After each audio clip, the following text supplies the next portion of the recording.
will be we're going to discuss resuscitation in the emergency department. So what are our goals? Our goals is to provide an introduction to the ABCs of resuscitation in the emergency department. This is our main goal in terms of resuscitation in the emergency department. Emergency medicine usually starts with ABC. As we have mentioned before, ABCs is our way of resuscitating patients. So what is the ABC? A stands for what, B stands for what, and C stands for what? You can write in the group chat comment.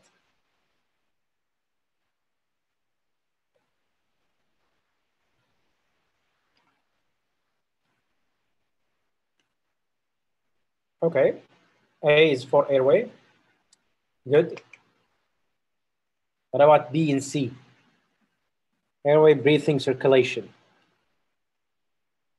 Excellent, yes. So that's very important when you're dealing with any sick or critically ill patient in the emergency department or even on the floor.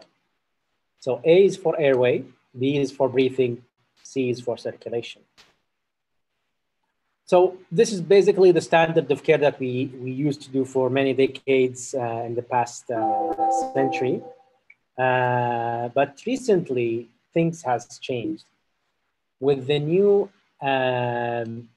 ACLS or advanced cardiac life support or basic life support in patients who are in non-traumatic cardiac arrest. Again, non-traumatic cardiac arrest, when we're doing CPR or cardiopulmonary resuscitation, we usually do it in the CAB sequence. So you start focusing on compression or circulation first, and then airway and breathing. This thing has been also switched back again this year, in which that because of the COVID pandemic, and A became back at the first as ABC. And that is because you don't want the patients to cough or while you're doing CPR to splash any any secretions from his mouth on your face. So now we're doing the ABC, which is maybe temporary because of the pandemic. But currently, most of the guidelines for non-traumatic cardiac arrest, it goes as CAB, circulation, then airway, then breathing. Again, this applies only to non-traumatic cardiac arrests. So again, simplified adult basic life support. Unresponsive, some patient or an individual with no breathing or no normal breathing, only gasping, you're gonna have to call 911 or activate the emergency response, start CPR, and then continue CPR and check the rhythm if shock was indicated or not every 2 minutes. Push hard and push fast while you're doing compressions. Get the defibrillator, because if he has any arrhythmias, the defibrillator will be very helpful in reversing that. As I said here, ABC is not longer the CPR mnemonic, it's CAB. This change has been long in coming. CAB does not apply to all situations. So some other situation, you're gonna have to use ABC. Healthcare professional CPR differs from lay public CPR, meaning that a person who's a healthcare professional who did med school or did some kind of healthcare training or a nurse is different from someone who's working as an engineer or working as a flight attendant on a plane. They are considered lay public CPR persons, which are basically non-healthcare workers. Airway. So how can you assess for airway? What are the things that you're gonna check or you're gonna assess in terms of airway assessment? You can write your comments in the group chat. Patency, how would you assess patency? Yes, you wanna check patency, but how would you know if it's patent or not?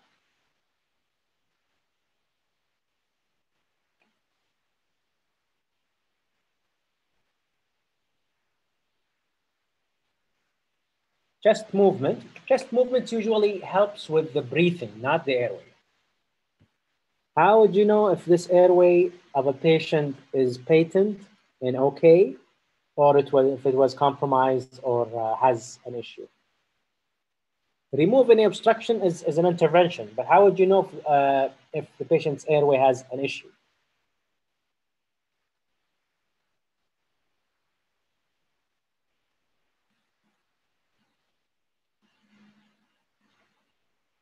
Support the head, yeah. Supporting the head is an intervention to treat the obstructed airway. But how would you know that the airway is obstructed or has an issue, or you want to assess the airway if it's patent or not? Okay, ما يتكلم. Okay, good. So if he was able to speak, what do you think if he's able to speak?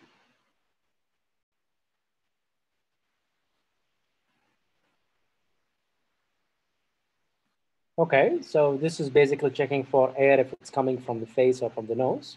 Okay. The wheezing is also associated with breathing. It's not associated with the airway. The airway is basically the upper airway. And the easiest thing, as someone mentioned, ما يتكلم. يعني, if he's able to speak, if you ask him, how are you? And he's saying, I'm okay. I had just had this and this and that. His airway is patent. You're done. You can assess the airway within just 2 or 3 seconds. So إذا قدر يتكلم المريض, then his airway is okay at most of the time. So what are the other signs that you can check for airway obstruction or airway compromise clinically?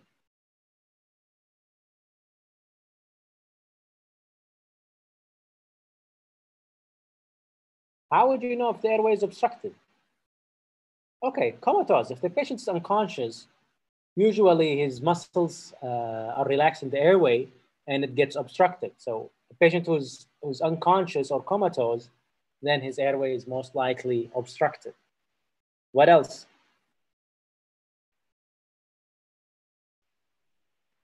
When you're assessing, use your senses, meaning you're gonna see, you're gonna feel, you're gonna listen. All of these things will help you to assess the airway.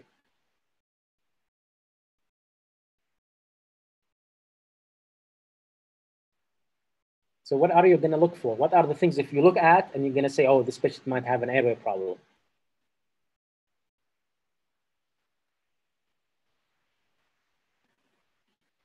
Vital signs rarely helps you with the airway.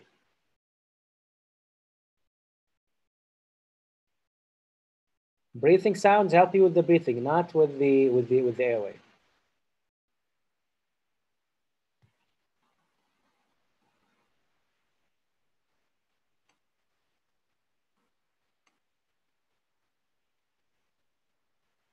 Cyanosis doesn't help you with the airway.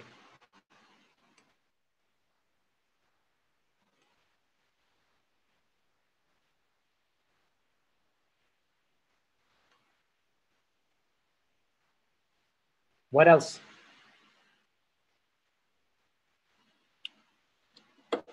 What if the patient had trauma to the face and half of his face is gone, or burns? Do you think his airway is compromised? Like the same picture I showed you in the first lecture, patient with a severe injury to the face. Do you think his airway is compromised?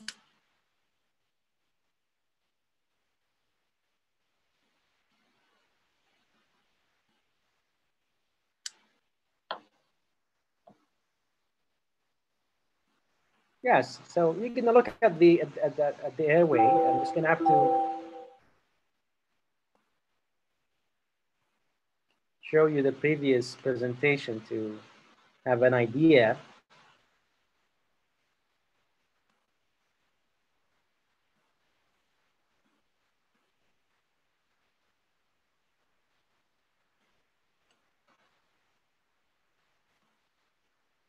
So what do you think about this picture in terms of the airway?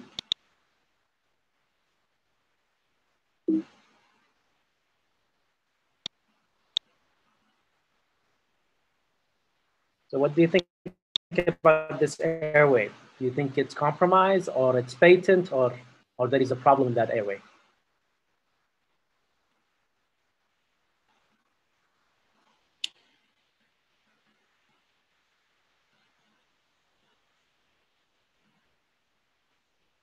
Compromised, yes. So you can see here that he has severe injury to the face, and the airway is most likely there is some blood, there is some secretions. So there are many things in the airway that you have to consider. So when you're looking at the airway, check for any injuries to the face or the airway, because this will obstruct the airway. Check for any stridor. You can listen to the trachea and listen to stridor, which is basically an indication of airway compromise. Also, if you see blood in the mouth, secretions in the mouth, it also gives you an idea or a sign that the airway might be compromised. So usually you're going to look at the face, look at the mouth, look inside. Usually we don't stick our fingers inside the mouth or the throat because you may even further obstruct the airway. So we just listen and look and see if there is anything that causes an obstruction to the airway. So these are the main things that you have to check for in an airway.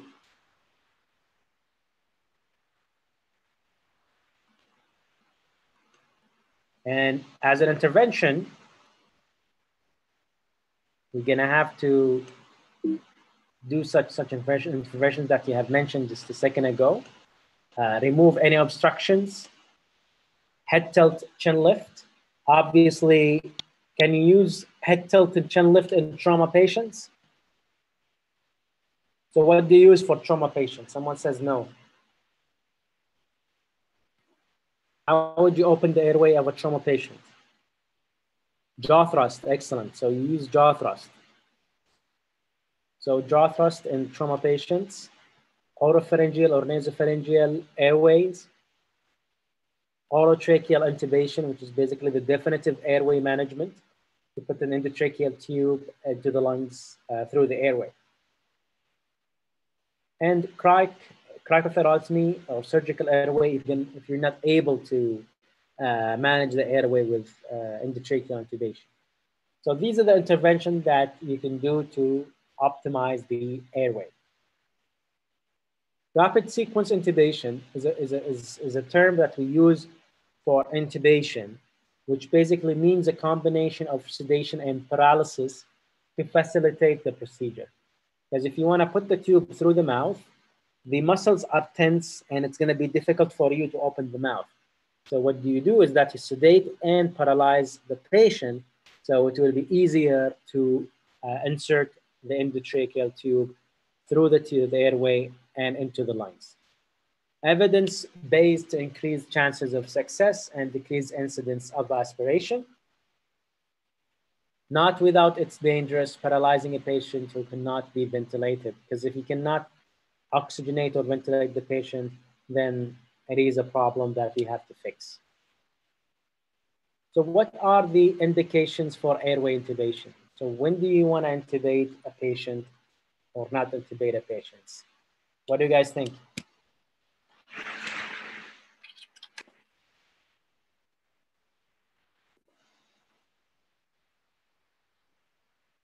So when do you want to intubate a patient?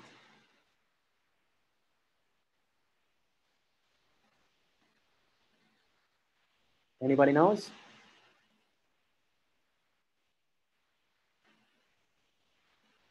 Respiratory failure, comatose. Okay, so comatose patients, because the airway is compromised, so you cannot, he's not opening his airway, so that's why you intubate. Respiratory failure, oxygen desaturation or respiratory failure, either oxygenation problem or ventilation problem. So all of these are indications for airway intubation. So airway protection in a comatose patient, you want to protect the airway. Respiratory failure, either hypoxia or hypercapnia. Those are the two types of respiratory failure. And that's it. Those are basically the two indications for airway intubation. Airway protection and respiratory failure, either hypoxia or hypercapnia. Breathing. So how would you assess for breathing? You guys mentioned some of these signs of breathing compromise previously, but how would you assess for breathing now? Chest movements, excellent. Sound, listening to the sounds of the lungs, excellent.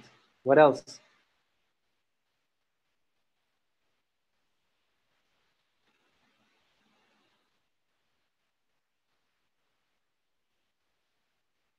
What part of the vital signs that you will check?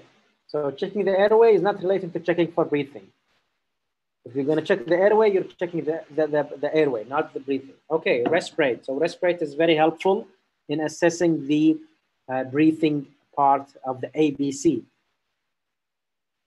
What else? Respiratory rate is part of the vital signs. What other part of the vital signs you're going to check that is it's going to help you to know if the breathing is an issue or not? O2 saturation. So you're going to have to check the O2 saturation. Yes, excellent. So these are the main things that you're going to assess in a patient with a breathing problem, or when you're assessing any patient who's sick as part of the ABC. This is basically the B, or the breathing assessment. You're going to also check the lung or the chest for any wounds, for any traumas, for any injuries as part of your breathing assessment. So hypoxic respiratory failure, hypercapnic respiratory failure are the two main categories. And as you mentioned, all these signs are the things that you're going to check for to assess the breathing. And how would you fix the breathing in terms of intervention? You want to improve the breathing. What can you do to make it better?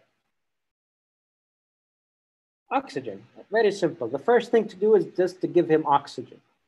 So oxygen delivery devices that we have in the emergency department or in the hospital, there are a few things that we have to check.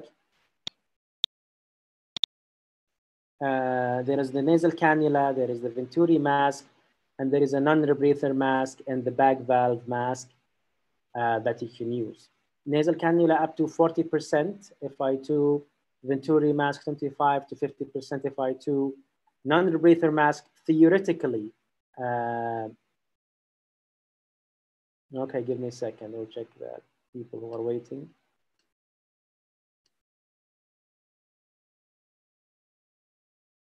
Okay, non-rebreather mask is theoretically is 100% FI2. The bag valve mask is almost 100%. So the most concentrated oxygen is going to be given through the bag valve mask with reservoir, which gives 100%. And the most commonly oxygen tool or device that we use is the nasal cannula, which gives up to 40% FI2. So you need to know the types of oxygen delivery devices, and this will help you in deciding how much oxygen the patients need. And usually we start with smaller concentration with the nasal cannula, and then if the patients improve, that's fine. If not, then we go higher up with the oxygen devices. Circulation. Okay, so how would you assess circulation in a patient? What are the signs or things you're going to look for? Capri-fill, excellent. Pulse, blood, BP. I would probably say it's blood pressure. I would think. BP, not the BB. Okay, pulse. Okay, good. Anything else?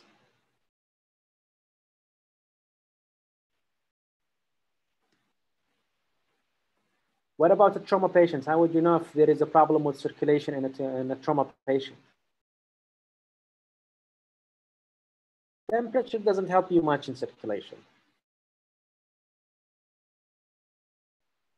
If you check the skin, if it's cold, yes, it might help you that he's in telling you or giving you a hint that the patient is in shock and maybe in having a circulation problem. Heart rate, which is part of the pulse. What if the patient coming after a trauma and he's bleeding from his leg and there is like a pool of blood and the bed? This will give you an idea about also circulation. Tells you that he lost significant amount of blood, and that circulation might be an issue. ABI, ankle brachial index, is basically helps you with the blood flow in the limb. It doesn't help you with whole body circulation. Okay, restoration of a pulse is the first goal. So you need to get the pulse if the patient doesn't have a pulse. And you're gonna have to use advanced cardiac life support or basic life support, depending on your training. Adequate circulation requires correction of shock. So if the patient has shock, then you have to correct that. So what is the definition of shock? I think there is a special lecture for shock, but what does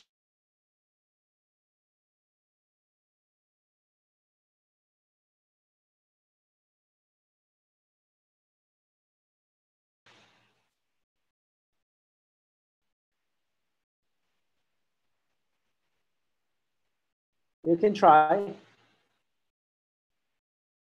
Okay.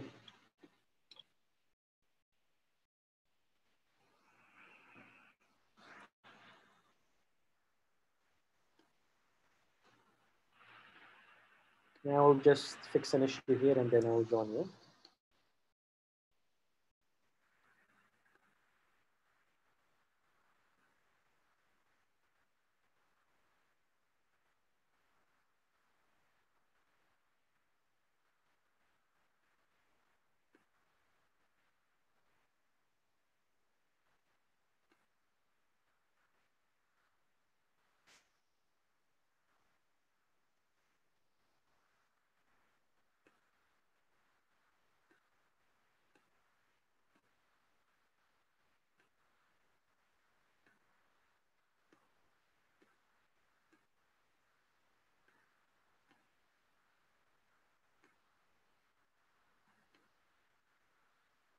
Okay, let's try now.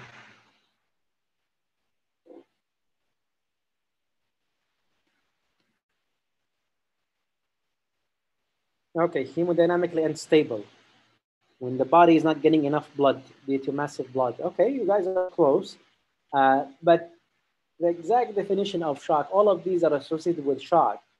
But shock basically is defined as a circulatory insufficiency that creates an imbalance between tissue oxygen supply and oxygen demand. So there is mainly an imbalance between tissue oxygen supply and oxygen demand. And this what we call a state of shock. When you're losing too much blood, you're losing oxygen with that and nutrients supplied to the organs, and then the body or the organs will go into an ischemic state or infarct or die because of lack of oxygen or lack of nutrients or lack of blood, and that's when this causes a state of shock. Okay. Take-home points. The goal of resuscitation is to examine survival and minimize morbidity using objective hemodynamic and physiological value to guide therapy. What does that mean? When you're resuscitating a patient, you're maximizing the survival chances and minimize the morbidity or mortality chances using objective hemodynamic and physiological values. Hemodynamic and physiological values are basically the vital signs, the heart rate, the labs, or the blood pressure, and all of these things will guide you to give the accurate or the correct therapy to those patients. The first few hours are vitals. If you delay the care for the patient, he will most likely die or deteriorate significantly faster than expected. Diagnose and treat the underlying cause. You need to know what is the underlying cause of that patient to fix his problem. If you don't know what's the underlying cause, then you will not be able to fix him. If the patient is bleeding and you don't know about the bleeding because he was bleeding in his abdomen, and you don't give him blood, and you don't give him fluids, then this will cause an irreversible damage to the patient.